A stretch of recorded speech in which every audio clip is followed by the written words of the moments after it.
Hello once again, everyone. So I have a little bit of downtime because I'm between subjects, so I decided let's talk a little bit about one of the stranger trainers that I have in my collection, that being my Dane Axe.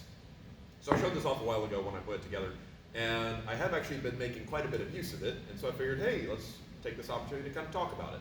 So firstly, why do I have one?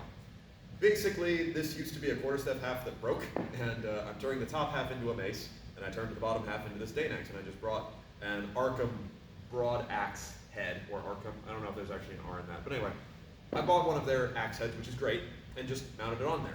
Now the nice news is, as far as the trainer goes, one, this does not hit any harder than a synthetic sword. However, you do need to be cautious because of the weight of the haft. It's easy to miss and then brain someone with a stick. So, I'm really the only one that uses this, and I do recommend if you want to build your own, be very cautious about that. But, I digress. The added benefit, however, is that in putting this together, I got the chance to go up to WW, and Arms and Armor had one of their Dane Axes on the table. And so I got to feel how the weight comparison is, and oddly enough, it's actually very, very similar. This is not a particularly heavy axe. It's, maybe about the same weight as a longsword, maybe a little heavier, but it feels very, very close to how the Arms and Armor Dane Axe feels, which is cool because it means I'm on the right track. And that's not really surprising since fighting axe heads of that type are on the much thinner side, so it's really just the weight of the stick with a little bit on the end. Either way though, so I've used this mainly in three contexts, and I want to kind of go through them and talk about what benefits and drawbacks I found, and just kind of bring my thoughts together on this. So we have no source material on fighting axes like this. I mean, there are some, but nothing like amazingly concrete. Mostly you're going to find some accounts of their use from further back, Dark Ages, Vikings using the Dane Axe, etc. You do find some accounts of the Galaglass and other people using axes, and those were carried well up until the 1600s.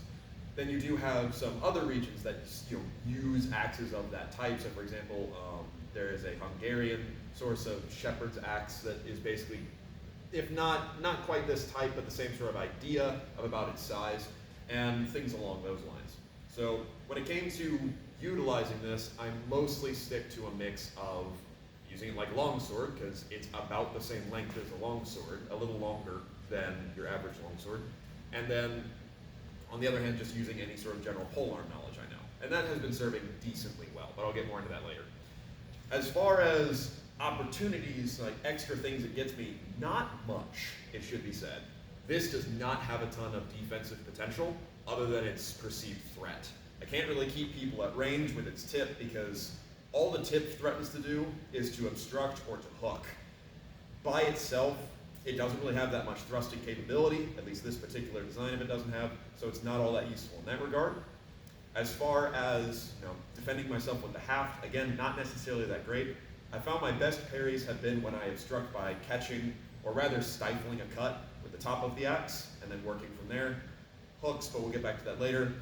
Anytime I've had to parry above the hand, I pretty much always have to hook first before I can attack because I don't have a thrust option. And anytime I've parried between the hands, I'm kind of stuck in not so great of a position because while I can still wrestle with this, and this is a good tool, any tool is better than just your bare hands because it adds a little bit of leverage, having only one dangerous end kind of gets in the way. I mean, obviously I can pop, but if I want to use this dangerous end, it's not like I can just thrust like with a sword. It's I have to get a cut going, or I have to get some sort of slice going. So I found that in closer quarters, I am less inclined to wrestle with this compared to using a sword, just because of my limited options. Now, and conversely, I also find I'm less inclined to even bring this end forward because to make it a good lever, I have to shorten this rather significantly compared to longer axes that I'm used to. So as far as how I've used it, I've done this unarmored versus unarmored, I've done this armored or partial armored, lightish armor versus unarmored, and then I've done it in group scenarios. So I'll kind of go through them briefly. Unarmored versus unarmored, I was mostly going up against people who use longsword because I did go up against a couple single-handers, but for the most part that's what everyone was doing, and I want to use the synthetic with this, so that's what I was going against. Most of the time, I think I got away with just pure stage presence for a lot of it. Main reason being, like I said, this doesn't have that great of defensive ability, but I can deceive people with my range pretty easily, and because I'm pretty good at keeping my distance, I could start playing around with different sorts of cuts from there. Being able to change sides rapidly was very useful, and things along those lines. There's also the kind of added benefit of a lot of people who don't parry correctly find my axe can actually reach around their cut, not their cut, their guard, when then hooking. Because if you're not used to hooking, it can be quite surprising the first couple times it happens to you. But once people started to get comfortable with that, I found I was more getting by on my fencing ability as opposed to anything the weapon gave me. It mostly just boiled down to, if they were being offensive, ward them off as best I can, get back to distance, and then see if I can use this again. I never really found that I could stick in the fight and have a real back and forth, at least in that context. Now, especially given its lack of a point. Next, going into partial armor versus unarmored. For this, what was happening was I was training up for the armored competition up north, and since I was in my stuff already, I wanted to play with as many people as I could to get more training. I figured doing some sparring, because it was still sparring, but we were going a little lighter, mostly due to inexperience of the people I was playing with, putting myself at a slight disadvantage by giving myself an unfamiliar weapon does compensate somewhat for, of course, I'm in armor and they're not necessarily in as much. This, I found, is where this kind of started to shine a bit more. Having gauntlets and band braces on at the very least, or just more armor down on my hands, gave this kind of the pieces it was missing. Now these were serving as my crossguard, these were serving as my wedge, and I got the ability to set up closer shots. This also gave me good discipline in that out of armor, it's pretty easy to get this flowing around you. You can do a lot of fun things with it, but once you're in that armor, you have to make your shots count. And so that gave me kind of the patience to start treating this as a heavy, light weapon, which is kind of segues well into the group scenario. So under Yeehaw rules, and the reason that I was using this is because we were practicing the Bad War scenario. Basically, to sum up, under Yeehaw rules, this kind of thing, a light axe, not a pole axe, qualifies the same as a longsword. It can't kill armor by itself unless you get a good stout thrust, which this is not going to get. And so, generally, this is mostly for mopping up lighter armor people. It is it's a main arm, but it's in the kind of sidearm category, right? Now, we were practicing Bad War, wherein that's where the only weapons you're allowed to have is sidearms and weapons like this. So I found in that scenario, again, it shined.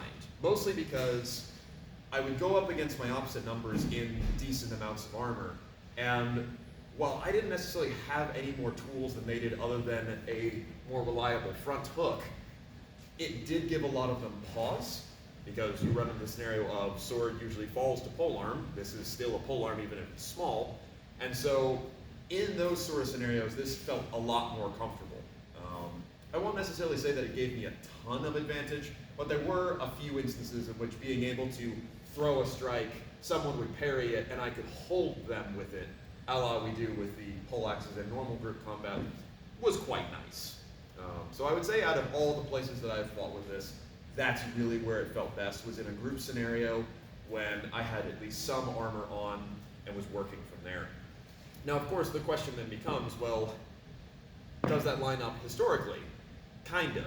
I mean, one, like I said, we don't have a ton of information on this, but one of the things we definitely can confirm is that, at least in the case of, berserkers, which is really more of like being a huskarl, and in regards to Gallowglass, which is another famous axe-wielding unit, these were belonged to the guys who were wearing the most armor on the field, the heavies of the field. And given that their armor was lighter at the time, mail shirt, helmet, yeah, this is pretty good. And one of these probably could destroy you through a mail shirt. We just didn't do that in our rule set this time around.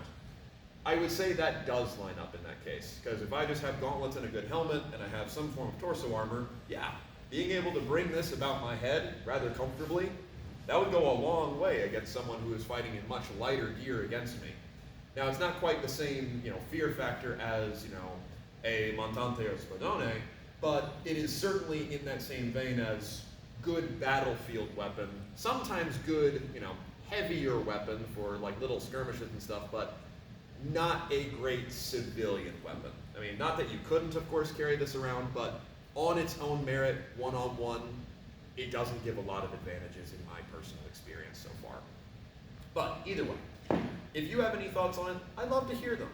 This is not the be-all, end-all, and like I said, we have no evidence on this. I've just made a trainer, I've been playing with it, these are my findings. I am intent upon doing more with it as time goes on, because one of the things I would like to do at some point is have a specific like Dark Ages melee, or just an earlier period wherein like the dominant armor on the field is male shirts, because that's a whole different world. But we'll see whether or not I get to do that, because a weapon like this would really shine there. Otherwise though, thank you very, very much for watching. We'll go over some other techniques another time.